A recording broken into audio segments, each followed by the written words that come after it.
오늘 우리에게 주시는 하느님 말씀은 창세기 21장 17절입니다. 구약 26페이지입니다. 하나님이 그 어린 아이의 소리를 들으셨으므로 하나님의 사자가 하늘에서부터 하갈을 불러 이르시되 하갈아 무슨 일이냐 두려워하지 말라 하나님이 저기 있는 아이의 소리를 들으셨나니. 아멘. 제가 조경 일을 할 때 있었던 일입니다. 이 노동의 강도가 좀 있어서 일이 힘들기도 하지만 때로는 자연 속에서 일할 수 있음에 감사하기도 하고 또 새로운 깨달음을 얻게 되기도 합니다. 한 번은 망가진 잔디를 걷어내고 새로운 잔디를 심는 일을 했습니다. 땅을 파는데 좀 깊게 파야 하는 날이 있었죠. 어느 정도 땅을 걷어내면 이 단단한 진흙층이 나오게 됩니다. 그런데 그 진흙층에서 뜻밖의 지렁이가 나오는 거예요. 그 지렁이를 보는데 그런 생각이 들었습니다. 왜 얘는 이렇게 단단한 층을 뚫고 여기까지 깊게 내려가 있지?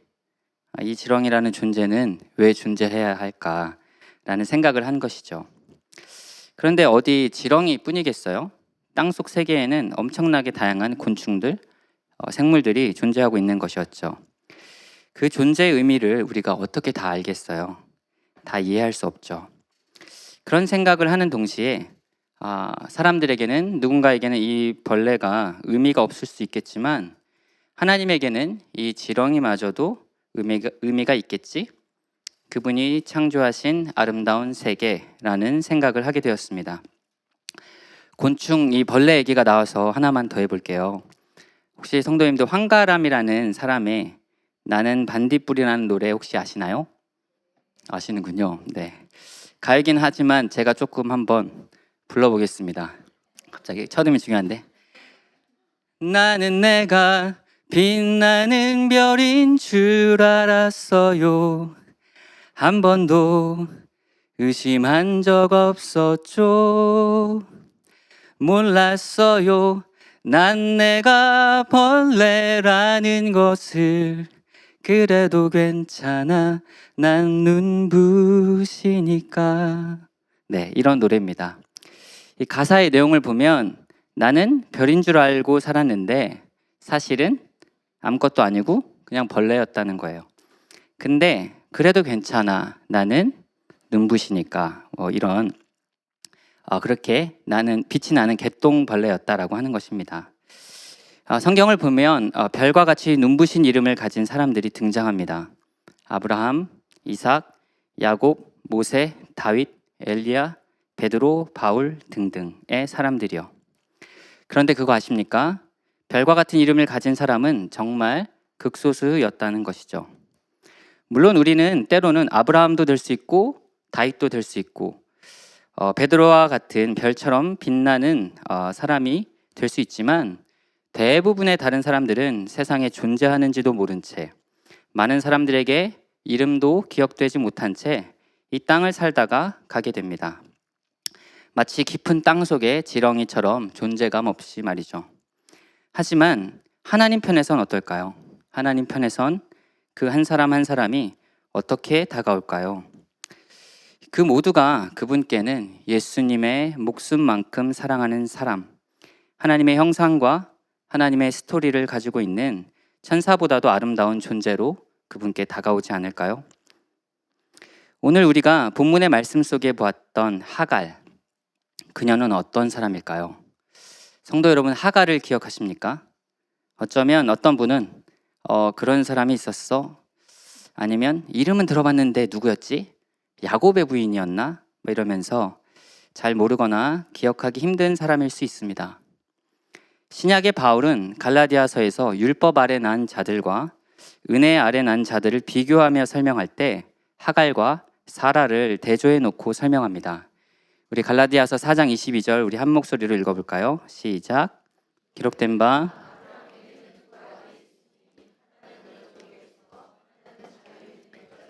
낫다 하였으며. 아멘. 여기서 이 여종은 하갈이고 자유 있는 여자는 사라입니다. 또 26절에는 이렇게 말해요. 오직 위에 있는 예루살렘은 자유자니 곧 우리의 어머니라. 이단인 하나님의 교회는 이 말씀을 토대로 어머니 하나님이 하늘에 있다 이런 주장을 하지만 엉뚱한 소리죠. 이 말씀은 하나님이 하늘에 있다 뭐 이런 어머니 하나님이 있다 그 얘기가 아니라 사라, 그러니까 위에 있는 자유자 사라와 여종인 하갈을 비유하면서 믿음 아래 있는 자유 있는 사람과 율법 아래 살아가는 사람들을 대조하여 설명한 것일 뿐입니다. 이 말씀을 듣게 된 유대인들은 생각했을 것입니다.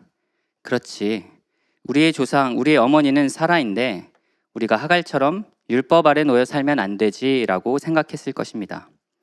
결국 이 하갈의 이미지는 이스라엘 사람들에게는 안 좋은 이미지로 남을 수밖에 없었죠. 사실상 그 하갈은 율법과는 전혀 관계없는 그런 사람이었는데 그렇게 비유로 쓰여진 것이죠. 창세기는 하갈을 이렇게 소개합니다. 창세기 16장 1절 말씀 우리 함께 읽어보겠습니다. 시작. 아브라함의 사례는 하지 못하였고 그에게 한 여종이 있으니 애굽 사람이요 이름은 하갈이라. 아멘. 네, 굉장히 냉소적인 소개입니다. 우리가 어떤 중요하지 않은 사람에 대해서 소개할 때 특별한 정보를 주지 않고 말하죠. 딱 그런 존재였습니다. 하갈의 이름의 뜻은 또 도주하다입니다. 이 아름다운 이름의 뜻도 많을 텐데 이름은 또 왜 이럴까요? 도주하다, 도망자. 어쩌면 그녀는 도망치다 잡힌 노비아와 같이 살았을 수 있습니다. 그는 원래 이집트 사람이었습니다. 그런데 어떤 일로 인해서 부모가 그를 내다 팔았을 수도 있고 아니면 가정폭력을 못 이겨서 도망했을 수도 있습니다. 그렇게 다니다가 갈대아 우르 사람 아브람과 사레를 만나게 됐고 그들에게 팔려가서 노예로 살아가게 됩니다. 당시 노예는 사람 대접을 받지 못했던 주인에게는 물건처럼 여겨진 존재가 바로 노예였던 것이죠. 그런데 어느 날 사레가 이렇게 말합니다. 사레가 아브라함에게 이르되 여호와께서 내 출산을 허락하지 아니하셨으니 원하건대 내 여종에게 들어가라. 내가 혹 그로 말미암아 자녀를 얻을까 하노라 하매 아브라함이 사레의 말을 들으니라. 네, 사레는 하나님의 약속된 자녀가 늦어지자 스스로 결정을 내버립니다. 이러다 내가 늙어 죽겠다. 더 이상 기다릴 수 없다 하면서 당시 고대의 근동에서는 얼마든지 있을 법한 일을 벌이게 됩니다. 바로 여종이었던 하갈을 취해서 대를 잇게 하려는 계획이었습니다. 그런데 이 한글 성경에는 잘 나타나지 않지만 히브리어 원문에는 사라가 이렇게까지 하게 되는 사례의 숨은 동기가 나오게 됩니다. 그것은 그를 통해서 내가 세워지리라 라는 단어가 원문 안에 있는 것입니다. 사례는 지금 자신에게 집중하고 있습니다. 사례는 부유했고 모든 것에 부족함이 없었던 사람이었습니다. 단 하나, 자녀가 없는 것 빼고는 말입니다.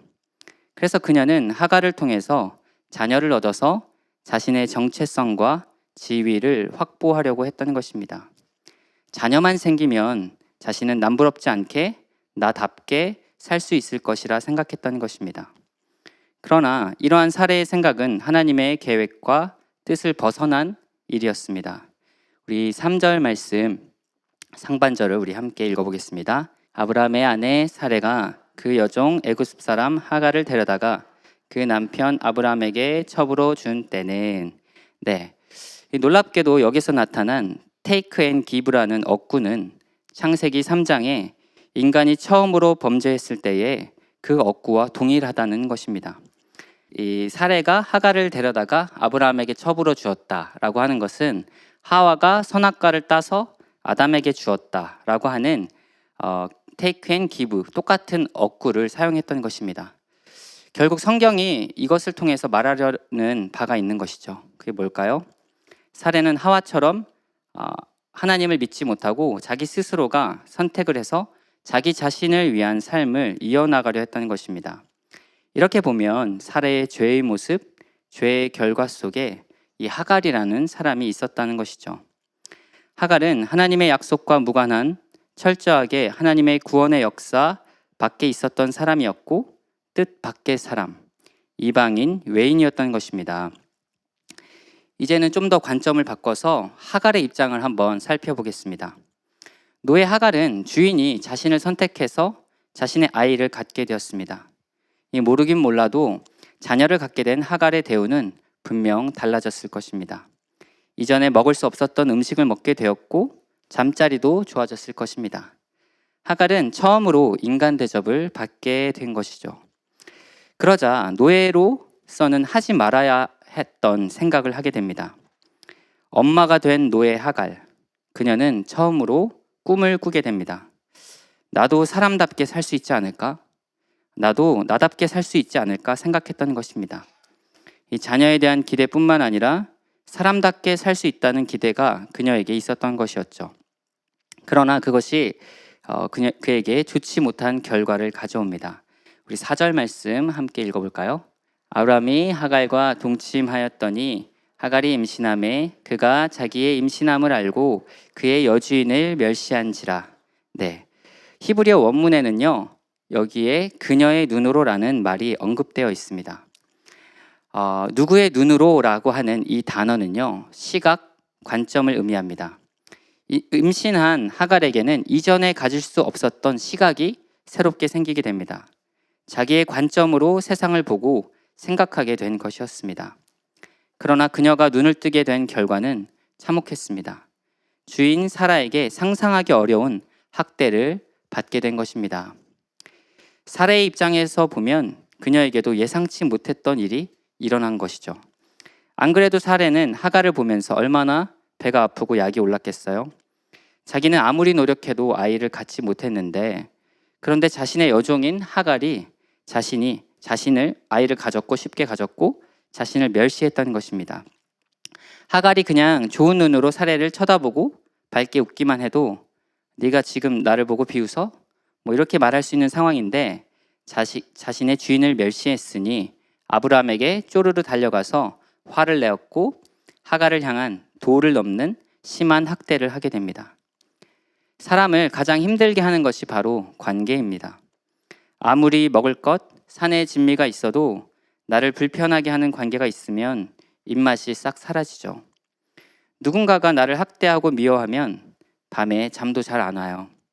그런데 그 관계가 매일 얼굴을 보면서 마주쳐야 하는 관계면 자신이 있는 장소는 지옥이 됩니다. 사례는 보통 여자가 아니었습니다. 네가 나를 무시해? 사례는 하갈이 앉아있으면 서라고 하고 서면 앉으라 하고 앉으나 서나 학대를 했습니다. 임신한 이 여인은 다시 제대로 먹지도 못하고 어떠한 사람다운 대접도 받지 못하게 됩니다. 결국 견디다 못한 하갈은 사라에게서 그 이름처럼 다시 도망하게 됩니다. 당시에 도망한 노예는 잡히면 죽음이었습니다. 그럼에도 도저히 한순간도 살 수 없었던 하갈은 그 이름의 뜻처럼 도망을 하게 된 것이죠. 비빌 언덕이 하나도 없었던 하갈은 막연하게 머나먼 자신의 고향 애굽을 향해 떠나게 됩니다. 이렇게 이 사건은 종결되는 것 같았죠. 그런데 또 뜻밖의 사건이 일어납니다. 이 가운데 하나님이 개입하시는 것입니다. 하갈이 도망하는 길에 한 장소에서 여호와의 사자가 나타나서 묻습니다. 왜 우리 하나님은 이렇게 항상 극적이실까요? 진작 고통받을 때에 사례를 찾아가서 미리 말씀을 해 주시든지 아니면 하갈을 위로해 주시든지, 그런데 날이 다 저물어가고 광야 빈들에서 세찬 바람을 맞고 있을 때에 그 뜻밖의 상황 속에서 우리 주님이 나타나십니다. 그때 하나님이 이렇게 질문하십니다. 이르되 사례의 여종 하갈아, 내가 어디서 왔으며 어디로 가느냐? 마치 아담이 범죄했을 때에 하나님이 그날 저녁에 그들을 찾아가서 아담아, 내가 지금 어디 있느냐라고 질문했던 것처럼, 모세가 떨기나무 아래에 있을 때에 모세야, 모세야 이름을 2번 부르면서 찾아가 주셨던 것처럼 하갈을 찾아가서 질문을 해 주십니다. 그녀에게 2가지 질문을 하는데요. 과거와 미래를 물으십니다. 내가 어디에서 왔느냐? 과거죠. 그리고 어디로 가느냐? 미래를 묻습니다. 여러분, 하갈의 과거는 어땠나요? 고통, 고난, 핍박이었습니다. 그렇다면 지금 보여지게 될 하갈의 미래는 무엇입니까? 두려움, 불안, 죽음이었습니다. 그녀에게 유일한 소망이 하나 있다면 살면서 단 한순간이라도 자신을 찾아서 나답게 살다가 죽고 싶은 생각뿐이었습니다. 그런데 지금 하나님이 두 가지 질문을 통해서 무엇을 말씀하시려는 것일까요? 하나님은 그녀의 모든 과거의 고난의 현장 속에서 하나님이 함께하고 계셨음을 말씀하고 계시고, 그녀의 미래에도 하나님이 함께 하실 것임을 말씀하고 계신 것입니다. 하나님이 아신다라고 하는 것입니다. 그녀의 이름도 아셨고 과거도 아셨고 미래도 알고 계셨습니다. 여호와의 사자의 질문에 하갈은 저는 주인 살해를 피하여 도망하고 있습니다. 다 알고 있는 뻔한 대답을 합니다. 이에 천사는 이렇게 말하죠. 여호와의 사자가 그에게 이르되 내 여주인에게로 돌아가서 그 수하에 복종하라. 이 말씀에 특이한 점이 있습니다. 여기에서 이 복종하라라고 하는 말은요, 학대받다라고 하는 그 단어와 같은 단어라는 것입니다. 하나님이 다시 너 들어가서 학대받아라, 감수해라 말하는 것이죠. 저는 이 하나님의 말씀이 도무지 이해가 되지 않았습니다. 하나님, 지금 이 상황에서 다시 돌아가라뇨. 뭔가 다른 대책을 세워주셔야죠. 지혜가 많으시고 수가 많으신 하나님, 다른 수 없으세요? 질문하고 싶었습니다. 그런데 하나님은 최선의 방법, 신의 한 수를 알려주신 것이었습니다. 당시 고대 근동에서 도망한 노예가 다시 잘 살아갈 수 있는 방법이란 전혀 없었습니다.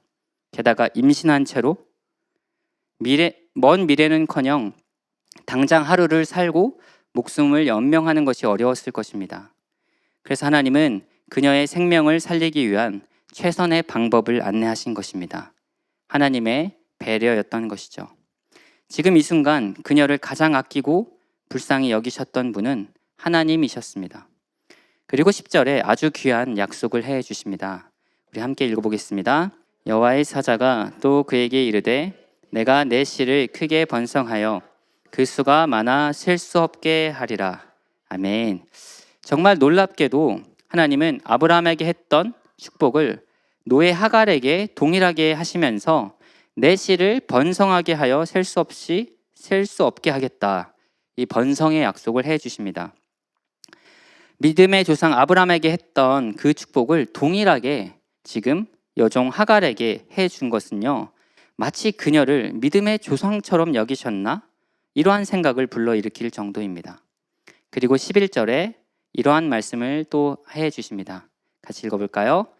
내가 임신하였은즉 아들을 낳으리니 그 이름을 이스마엘이라 하라. 이는 여호와께서 내 고통을 들으셨음이니라. 아멘. 와, 정말 놀랍지 않나요? 감탄사가 절로 납니다. 저는 이 장면을 하나님의 파격적인 돌봄이라고 표현하고 싶습니다. 하나님은 광야도 찾아가 주셨고 내가 다 안다라고 위로해 주셨는데, 거기에 아브라함에게 했던 축복도 해주셨는데 더해서 그의 자녀의 이름까지 지어줬던 것입니다. 하나님이 하갈에게 파격적인 돌봄, 어메이징 그레이스를 보여주신 것입니다. 도대체 그녀가 뭐길래? 하나님이 지어주신 특별한 이름, 이스마엘이라는 이름의 뜻은요, 여호와께서 들으셨다라는 뜻입니다. 성경에 하나님이 직접 사람의 이름을 지어준 경우는요, 5손가락 안에 꼽습니다. 이러한 영광을 하갈이 누리게 되는 거예요. 그런데 그 자녀의 이름이 여호와께서 들으신다라는 것입니다. 하갈은 이후에 자신이 낳은 자식 이스마엘을 보면서 어땠을까요? 이스마엘아, 그녀가 다시 학대를 받고 고통을 받을 때마다 자녀의 이름을 부르면서 기억했을 것입니다. 이스마엘, 그렇지. 지금도 나는 힘들지만 하나님이 내 기도 들어주시지. 이스마엘, 하나님이 내 고통 들어주고 계시지. 그는 계속 기억했을 것입니다. 하갈은 이 놀라운 뜻밖의 신적 경험, 하나님을 체험한 뒤에 그녀가 또 상상치 못한 또 뜻밖의 행동을 합니다. 그것은요, 그녀가 하나님의 이름을 지어 부르는 것입니다. 창세기 16장 13절 말씀 우리 함께 읽어볼까요? 하갈이 자기에게 이르신 여호와의 이름을 나를 살피시는 하나님이라 하였으니 이는 내가 어떻게 여기서 나를 살피시는 하나님을 배웠는고 함이라. 아멘. 네, 노예였고 몸종이었던 이 하갈은 사실 하나님의 형상을 가진 인물이었습니다. 그녀는 하나님의 창조성을 닮아서 풍성한 그녀의 창의력으로 하나님의 이름을 지어드립니다. 엘로이, 나를 살피시는 하나님이라고요. 아니 도대체 그녀가 뭐라고 하나님의 이름까지 짓게 됩니까? 그런데 하나님은 노예였던 그녀가 짓는 그 이름을 기뻐하시고 꾸짖지 않으십니다. 하갈은 어메이징 그레이스, 미천하고 부족한 자신을 돌보아 주시는 하나님을 만납니다. 그래서 그녀는 이렇게 말합니다. 아마 감탄하면서 이야기했을 것 같아요. 내가 어떻게 여기에서 나를 살피는 하나님을 배웠는고, 자격 없는 내가 설명할 수 없는 일들, 어떻게, 그것도 죽음을 바로 앞에 둔 이 한가운데서 여기서 나를 살피시는 하나님을 배웠는고. 사랑 많으신 하나님은 하갈까지도 사랑해 주셨습니다. 하갈은 외인, 약속 밖에 있는 사람, 쫓겨난 사람, 불필요한 사람으로 그냥 잊혀져도 성경의 흐름 가운데 전혀 문제가 되지 않습니다. 하나님의 구속사의 위대한 흐름이 지나가는데 문제가 되지 않아요. 그런데 하나님이 그녀를 찾아가 주십니다. 그리고 그녀의 고통을 들어주세요. 성도 여러분, 우리가 믿는 하나님 너무 멋지지 않으세요? 그럴 필요가 없는 사람, 자격 없는 사람, 이방인, 죄인, 노예로 사는 사람, 그런 사람일지라도 하나님은 그에게 관심을 가져주고 계시고 사랑해 주신다는 것입니다. 그리고 또 하나, 오늘 우리가 읽었던 21장에도 하갈이 나오는데요. 앞선 16장과 비슷한 사건이 나옵니다. 이제 아브라함은 이삭을 낳았고 배다른 형 이스마엘은 어느덧 청년이 되었습니다. 아기 이삭이 이제 고작 젖을 뗄 때가 되었는데 형 이스마엘이 이삭을 놀립니다. 아마 해코지를 했는지도 몰라요. 이삭이 아빠의 사랑을 독차지하는 모습을 보고 서자의 서러움을 그대로 한풀이했을 것입니다. 그런데 또 그 모습을 매의 눈으로 보았던 이 사라가 보게 되는 것이죠. 사라는 정말 무섭습니다. 이 사라가 얼마나 눈동자같이 이삭을 쳐다보고 돌봤겠습니까? 늦둥이도 그런 늦둥이가 없죠. 그런데 이삭이 놀림을 받는다? 사라는 참지 못하고 또 아브라함을 찾아갑니다. 화가 난 채로 말하게 되죠. 이 여종과 그 아들 하갈과 이스마엘이라고 이름도 부르지 않습니다. 인간 대우도 하지 않는 것이죠. 그들을 내쫓으세요. 다짜고짜 말합니다. 그런데 하나님은 사라의 말대로 하도록 아브라함을 인도하십니다. 그러나 거기서 끝나는 것이 아니라 다른 한편 이 21장 13절의 말씀도 해주시는데요. 우리 한번 같이 읽어보겠습니다. 그러나 여종의 아들도 내 신이 내가 그로 한 민족을 이루게 하리라 하신지라. 아멘. 시간이 많이 지났어요. 그런데도 하나님은 하갈에게 했던 그 약속 기억하고 계십니다. 하나님은 허투루 말씀하지 않으시고 한 번 말씀하시면 지키십니다. 하갈을 내가 책임질 테니 너는 어려워 말고 그를 보내라 말씀하시죠. 이에 아브라함은 다음날 아침 일찍 일어나서 떡과 물 한 가죽 부대를 가져다가 하갈의 어깨에 메어주고 이스마엘과 함께 집에서 떠나 보냅니다. 믿음의 조상 아브라함? 저는 너무한 것 같아요. 할 말 하안입니다. 솔직히 여기 쓰진 않았지만 너무 찌질하다 그런 생각이 들었어요. 아무리 그래도 아내잖아요. 자식이잖아요. 자기 피가 있는데 고작 떡과 물 한 가죽 부대를 아침 일찍 일어나서 뭐죠? 이런 생각이 드는 거죠. 그리고 떠나 보내다녀. 그렇다고 제가 아브라함보다 낫다는 건 아닙니다. 기구한 인생을 사는 이 하갈, 그녀는 얼마나 황당했을까요? 갑자기 일어난, 자기가 잘못한 것도 아니에요. 뭐 얼마나 대단히 잘못했다고요. 지난번에는 네 발로 나왔는데 이제는 쫓겨 나왔습니다. 쫓겨 다니는 인생. 그나마 의지했던 남편에게 말이죠. 별다른 마음의 준비도 하지 못했고 그녀는 생각했을 것입니다. 나를 이렇게 버린다고? 어린 시절부터 몸을 다 바쳐서 주인을 도왔고 내가 심지어 주인의 아이까지 낳았는데 이삭이 더 미웠을 수도 있고 하나님이 이렇게 하시는 게 싫었을 수도 있을 것 같습니다. 억울한 마음, 슬픈 마음, 거절 감정, 원망하는 마음과 같은 온갖 부정적인 감정들이 그녀에게 차곡차곡 쌓여갔습니다. 하지만 어쩌겠습니까? 자신은 흙수저란 말입니다. 가진 것이 없고 힘도 없습니다. 자신은 자유 있는 자의 자녀가 아니라 여종일 뿐 아닙니까? 그녀는 어쩔 수 없이 자신과 똑같은 처지의 아들 이스마엘과 함께 브엘세바 광야를 떠돌게 됩니다. 브엘세바 광야에는 7개의 우물이라고 하는 비교적 크고 유명한 오아시스들이 많았습니다. 그런데 어찌된 일인지 하갈과 이스마엘은 흔한 물을 찾지 못했고 길을 잃어버리게 됩니다. 이 당황하고 황망한 사건을 마주했던 하갈과 이스마엘은 이성과 판단력마저 잃어버리게 되었을 것입니다.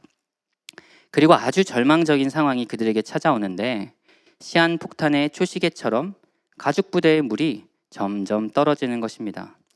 그들이 죽는 건 시간 문제였습니다. 이스마엘은 그 힘든 상황에서 울다 지쳐 기진맥진하게 됩니다. 그리고 21장 15절에 상태가 되게 되는데요. 제가 읽어드릴게요. 가죽 부대에 물이 떨어진지라 그 자식을 관목덤불 아래에 두고 이런 상황이 된 거예요. 가죽 부대에 물이 결국 떨어진 거죠. 근데 자녀를 관목덤불 아래에 두었다는 것은 아이가 지쳐 쓰러진 상황에서 차마 자식이 죽는 것을 눈으로 보지 못해서 덤불 아래에 두었다는 말입니다. 이제 모자는 죽음만 기다릴 수밖에 없게 되었습니다. 그리고 16절은 이렇게 말합니다. 이르되 아이가 죽는 것을 참아 보지 못하겠다 하고 화살 한바탕 거리 떨어져 마주 앉아 바라보며 소리내어 우니. 하갈은 그 아들과 화살 한바탕 쏠 만한 거리쯤에 멀찌감치 떨어져서 자녀를 보면서 그 비극을 차마 보지 못해서 있으면서 큰 소리로 울게 됩니다. 이스마엘도 덩달아 웁니다. 이 울음 속에는 여러 가지 의미와 감정들이 섞여져 있었습니다. 억울합니다. 이게 뭡니까? 슬픕니다. 등 울음 속에는 이 한이 서린 기도가 담겨져 있습니다. 아무도 없는 이 적막한 광야에서 외치는 이 울음은 메아리도 없이 공중으로 흩어져 사라져 버립니다. 그런데 21장 17절 말씀은 이렇게 말씀하고 있습니다. 우리 같이 읽어볼까요? 하나님이 그 어린 아이의 소리를 들으셨으므로 하나님의 사자가 하늘에서부터 하갈을 불러 이르시되 하갈아 무슨 일이냐 두려워하지 말라 하나님이 저기 있는 아이의 소리를 들으셨나니 아멘. 하나님이 하갈아 무슨 일이냐 그녀의 이름을 다시 불러주십니다. 저라면 주여 무슨 일인지 몰라서 물으시나이까? 반문할 것도 같은데 하나님은 곧바로 두려워하지 말라라고 타일러 주십니다. 너무나 감사하게도 그들의 절규와 같은 울음은 그냥 광야 속 공중으로 흩어져 버리는 것이 아니었습니다. 하나님이 이스마엘과 그녀의 부르짖음을 들어주셨습니다. 하나님이 이스마엘에게 이스마엘 하셨습니다. 그들의 기도를 들어주신 것입니다. 미천한 자의 기도, 자격 없는 자의 기도, 아무도 관심 가져주지 않는 그런 하갈과 이스마엘의 간절한 기도에 우리 하나님은 응답해 주십니다. 물도 못 먹고 기진맥진한 이들이 크게 기도하면 얼마나 크게 기도했겠습니까? 울며 흐느끼는 정도로 기도했을지도 모릅니다. 그러나 그 기도 하나님이 귀담아 들으셨습니다. 이 은혜가 저와 여러분에게도 있기를 축복합니다. 기도의 사람 E.M. 바운즈라는 목사님은 그의 책에서 이렇게 말했습니다.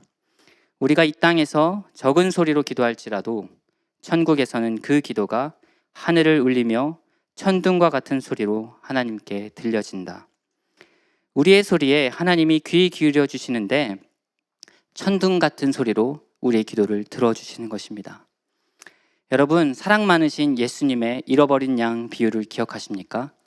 마태복음 18장 12절 말씀입니다. 너희 생각에는 어떠하냐? 만일 어떤 사람이 양 100마리가 있는데 그 중에 하나가 길을 잃었으면 그 99마리를 산에 두고 가서 길 잃은 양을 찾지 않겠느냐? 어떤 분이 이 말씀에 대해서 하시는 해석을 들은 적이 있습니다. 목회는 숫자 노름이라고, 어린 양의 비유를 보라고, 예수님도 숫자 노름한 거 아니냐고, 그러면서 교회는 숫자가 중요하다고 강조하였습니다. 물론 숫자가 중요하죠. 그런데 제가 묵상하기로는 예수님은 지금 숫자 노름한 게 아니었습니다. 저는 이 예수님의 질문이 오늘날 효율과 실용을 중요시하는 이 세상에서는 이해가 안 되는 질문이라고 생각합니다. 그 중에 하나가 길을 잃으면 99마리를 산에 두고 가서 길 잃은 양을 찾지 않겠느냐? 만약 저에게 질문하신다면 네, 안 찾을 것 같은데요. 99마리나 이미 충분히 있는데 길 잃은 양, 자기 갈 길도 못 찾은 양, 그 한 마리? 그게 뭐가 중요해요? 또 하나 나와서 기르면 되지 않나요? 답변할 것 같습니다. 그런데 예수님은 너무나도 당연하게 나는 길 잃은 양을 찾으러 갈 거야 말씀하신 것입니다. 왜 그러셨을까요? 예수님에게 양 한 마리 한 마리는 그 많은 양들 중에 하나가 아니었던 것입니다.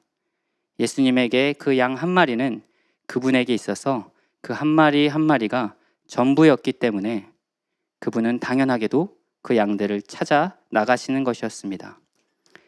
잃어버린 양의 비유는 숫자 노름이 아니라 비유하자면 예수님의 사랑 노름이었던 것입니다. 말씀을 준비하면서 길 잃은 양이 하갈같이 느껴졌습니다. 멍청한 양, 자격 없는 양, 밖으로 삐져나간 모난 양, 어쩌면 장애가 있어서 무리를 쫓아가지 못해서 무리와 떨어진 양일 수도 있습니다. 그런데 그도 하나님은 기억하시고 찾아가 주시는 것입니다. 우리 하나님의 사랑은 우리의 생각보다 훨씬 더 크십니다. 혹시 우리 중에도 그런 사람 있지 않으십니까? 나는 왜 내 있는 모습 그대로 사람들에게 받아들여지지 않지? 거절감과 자격 없음, 환대받지 못하는 모습, 때로는 죄책감으로 힘들어하는 분이 있지는 않으십니까? 그런 모습 가운데 있는 나일지라도 우리가 우리 자신을 미워하거나 자기 연민 속에 빠지지 않아야 하는 이유가 있다면 하나님께서 우리를 자격 없게 낮게 보시지 않기 때문입니다. 어딜 가도 나답게 사람 대접 받을 수 없었던 그 하갈이 하나님 앞에서는 사람 대접 받았고 뿐만 아니라 그 이상의 하나님의 자녀로서의 대접, 신의 딸로서의 대접을 받았던 것입니다. 마치 그분께는 왕처럼 여김을 받았던 것이죠. 귀한 성도 여러분, 이런 말씀을 드리고 싶습니다. 그래도 우리는 괜찮습니다.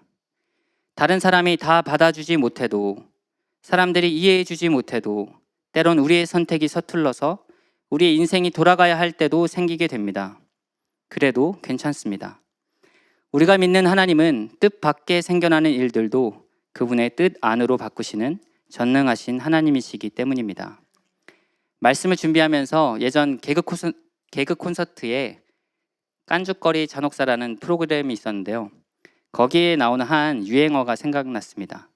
뭐냐면 당황하지 않고 딱 끝이라는 말인데요. 우리 하나님도 그러시는 것 같아요. 우리의 실수, 우리의 죄된 모습, 연약한 모습 속에서도 하나님이 우리에게 뒤통수 맞으시는 게 아니라 아이고야 너 어떡하냐, 너 이런 애였냐? 너는 내가 못 쓰겠다, 그러시는 게 아니라 어떻게 해요? 하나님도 당황하지 않고 딱 끝, 그분이 새로운 길을 여시는 것이죠. 하나님은 정말 수가 많으신 분이십니다. 우리가 그분 안에 있다면 그분이 길을 열어가십니다. 오늘 하나님은 하갈 같은 우리에게 말씀하십니다. 에베소서 2장 12절과 13절 말씀 함께 읽어보겠습니다. 시작. 그때에 너희는 그리스도 밖에 있었고 이스라엘 나라 밖의 사람이라. 약속의 언약들에 대하여는 외인이요 세상에서는 소망이 없고 하나님도 없는 자이더니 이제는 전에 멀리 있던 너희가 그리스도 예수 안에서 그리스도의 피로 가까워졌느니라. 아멘. 불필요해 보이는 지렁이도 그분께 의미가 있는 것처럼 우리가 비록 성경의 위대한 위인들처럼 별처럼 빛나진 않아도 주님은 반딧불 같은 우리의 작은 빛을 기뻐하시고 우리와 함께 하시는 사랑이 많으신 분이십니다. 오늘도 그분의 그 크신 사랑 가운데 평안히 거하는 저와 모든 성도님들이 되시기를 주님의 이름으로 축복합니다.